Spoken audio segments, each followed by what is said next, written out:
G'day, BM. How's it going? What up, brother? Good to see you again. You too. I mean, it's been a couple of years since you've been back to Australia. Obviously, Australians miss you. What do you remember about your trip in Australia? Australia was crazy. I remember both shows we had in Melbourne and Sydney. It was wild. First and foremost, all our fans were crazy. I remember one particular moment. There was like a 8-9 foot speakers, and I was just on top of that, just going crazy during the encore, and everyone was just going crazy with me. I felt like I was like Travis Scott or something, just like raging, going dumb.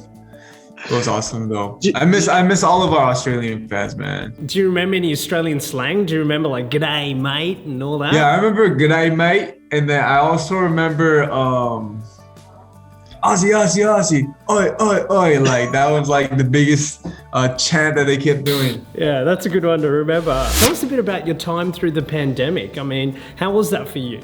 I think it was similar for everyone, really. We were just, trying to focus on getting through it. Obviously, since traveling is pretty much, banned.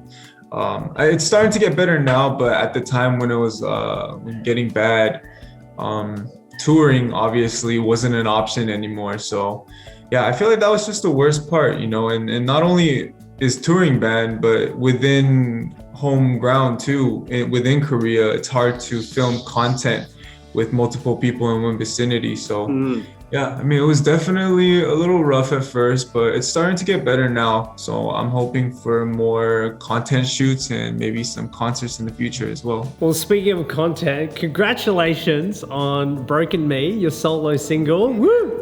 Thank you so much. That's huge achievement. The music video looks awesome, very deep lyrics. So tell us a bit about Broken Me. I mean, you've spoken about how this talks about some of your internal struggles. Can you expand on that? Yeah, so Broken Me, first and foremost, it's a rock-based song that talks about internal struggles.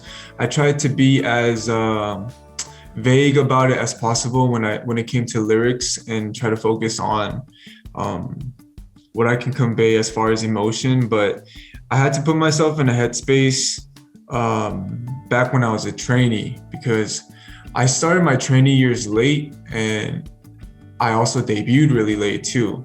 But like that last year before debuting, that year was hell for me, because I was going through a lot of not only depression, not only anxiety, but just complete and utter insecurity, instability, and just complete hopelessness of the future. You know what I mean? I had no idea where I was gonna go. I was 25, borrowing money from my parents. All my friends were moving on to their big boy jobs, making money straight out of college, in their corporate jobs. And I was just like, dang, like I'm 25, I'm a loser, I'm still borrowing money. I got nothing going for me, I was stressed, and I had like no hope whatsoever. So I had to put myself in that aspect again, because I feel like the whole world, especially now, we have a lot of people that do go through that crisis. So the message I really wanted to convey is you can get yourself out of it. You can get yourself out of it. You just need to take little baby steps. And before you know it, you'll be out of that situation. So yeah, hopefully Broken Me can help people who resonate with that, and just find a little place of peace. Feel me? Well, thank you so much for being so vulnerable in this song. That's really giving fans a lot. It's so refreshing to see that as well. So thanks, BM. Well, tell us a bit more about the solo direction. What's the future plans with that? What would you like to achieve? As far as what I want to achieve, I just want to be a super dope solo artist. Like, I don't really mind numbers right now. I'm trying to not focus on numbers, although it would be nice to have high numbers. I'm trying to more focus on the art itself, refurbishing myself as an artist, kind of expanding into different genres that I've never touched on before, and working and collaborating with new and dope artists. Yeah, I got a lot in store, man. I mean, there's so much I could tease right now, but the timing's just not right now. But I have a lot in store for myself and for the fans. So Oh, stay tuned. Stay Can't tuned. can't wait. All right. Well, getting a bit deep, in all the years that you've been in a K-pop group, KARD, can you tell us a bit about some of the valuable lessons that you've had, or any stories that you can share? Valuable lessons. I mean, there's so many. You know, I feel like I learned from not only my members, but I mean, not only my the process of being a part of K-pop, but from my members as well. A lot of life lessons. Patience is one. You need a lot of patience. You need a lot of work ethics, obviously. You also need to be able to communicate and be able to come to a consensus with multiple people and multiple personalities. Because you're working with a team, and whether you like it or not, you have to find a middle ground with a lot of different people. Yeah. And I'm not talking about just KARD, I'm talking about a whole full label. And I'm talking about even when you outsource to other labels and work with other companies and other producers and other music video directors, just anyone. You gotta learn how to vibe and kind of say what you wanna say in the nicest way possible, and at the same time, be able to meet middle grounds with people. And yeah, I feel like that's one of the biggest lessons I've learned, because I was the type of character that I was just like, no, I want it this way. I need it this way, and it has to be this way. But if you come at people like that, I feel like it creates a wall. People don't want to work with you if you are too demanding, and if you're too stuck on what you want to show and what you want to convey. So teamwork is a big thing that I've learned for sure. Yeah, it's all these skill sets that no one really teaches you, right? You just have to go through it. But I do feel like that's something that you've really taken on. You've grown so much as well and become successful. You've toured around the world. You've done, I think 19 cities the last time you toured. Tell us some of the great memories from that. What's some of your favorite cities and crazy things that have happened? Man, besides Sydney and Melbourne, because those shows were lit. I didn't think. Well, I mean, I don't know why, but Sydney and Melbourne were two of the craziest cities we actually hit. And a lot of people came too. I was really surprised. I was like, dang, because I didn't see too many comments at the time from Australia. But when we came and we saw the crowd in the line outside, we were like, yo, we're really popping out here. What? Like, we didn't even know. And then the shows, sure enough, everyone, like, just from start to finish, I just saw smiles, I just saw screaming faces, hands up in the air, and it was just lit. Yeah, I mean, and beautiful city too. Oh my gosh, beautiful cities. Another city in particular that I remember is Chile. Is always one that I feel is a big is a big one that's stuck in my memories. They had a waterfall of balloons. So one of the venues, it was a three-story venue. Like, they had 3 stories of audience. And then from the 3rd floor, towards the end of the show, I don't know where they got these balloons. I guess they were all like putting air in it. All of a sudden, I just see like hundreds of balloons just falling from the 3rd floor down, and it was crazy. It was beautiful. Yeah, it was insane. All the fan things that you've done, what's a heartwarming moment that you've experienced from a fan that you're like, wow, this is awesome? Oh man, so many. A heartwarming moment from a fan. I mean, every time we do tours, we do high touches, and we do fan meetings where we take pictures with them too, right? And I feel like that's kind of a small little moment where we're able to get a little bit more intimate with fans, because they slip in like a couple comments here and there, just telling us, how we've helped them, how we just helped their how we just influence them for a more positive outlook on life. I'm just like, dang, like that reciprocates back to me, like, oh, okay, this is why I'm doing it. So every time I have an intimate moment with a fan, I think, it's always about the small moments for me, like getting off a plane, seeing all these fans that are waiting for me. Those little moments when they're just they speak that one sentence that they want to get across. I feel like that's like one of the biggest things I do it for, honestly. That's beautiful. Yeah. Speaking of the members now, BM, now the members aren't around right now. What's something extremely nice that you can say about each member while they're not here? I got nothing. No, I'm just kidding. I'll go through them one by one. I'll start with Somin. Somin is a very nice girl. She's very nice. She's very, let's say, I just like bothering her. I like bothering her a lot because she's bothered so easily. Like when I like neck slicer and whatnot. She's a really nice girl. She's very talented. I honestly think she has really, really high star quality to become a huge artist. And yeah, she's just someone that's so humble as well, and just an all around very kind person. Yeah. Trieu, super I want to say artistic, very particular about what she wants, and very to the T about what she wants, and at the same time extremely professional. So working with her is like, wow, like I get influenced so much to the point where it's just like, okay, this is how specific I should be too. Because when she has a visual or even artistic or sonically, musically vision in her head, she gets it out.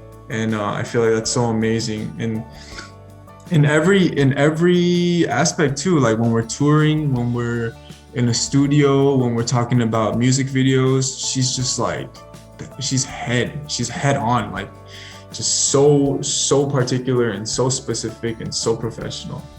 I also believe she has extremely high star quality as well.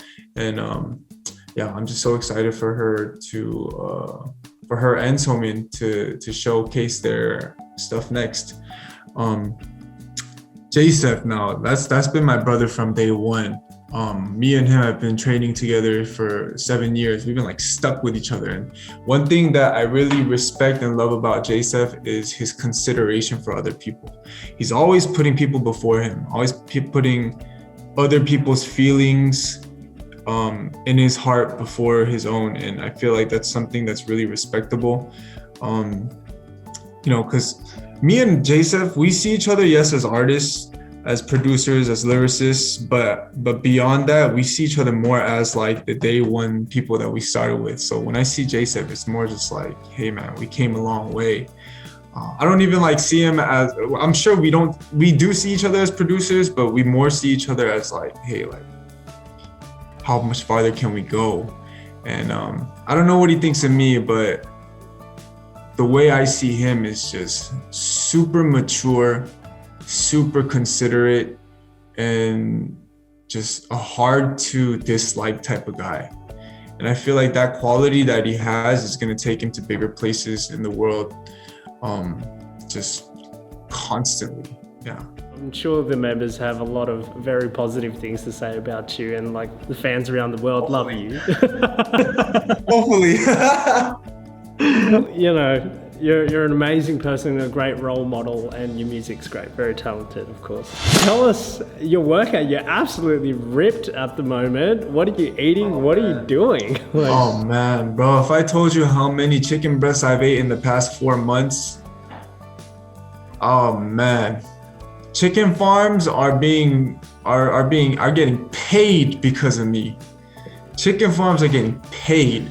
I eat 5 chicken breasts a day with a little bit of brown rice on the side, and I slip in a little kimchi here and there. That's been my diet for the past 4 months now. And as far as workout routines go, I try to stay in the gym 6 times a week, and weight training is a must always, and trying to get it how I can. Just besides the whole aesthetic look for the body, I'm just trying to stay healthy too. Oh, you're doing a great job. Don't forget your vitamins. Vitamins are vital. Right, okay, makes sense. BM, tell us a bit about the Big Titty Committee. What is the Big Titty Committee? Explain it. And how do you gain entry into the Big Titty Committee? So the Big Titty Committee, it's K-pop's biggest meme, right? It's I want to say one of like the top trending memes of K-pop in the past couple years.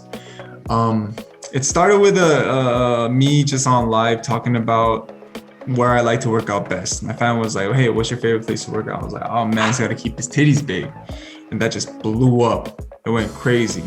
After that, every tour we went to, I saw at least 100 signs every tour saying big titty game, big titty game, big titty committee, yada, yada, yada.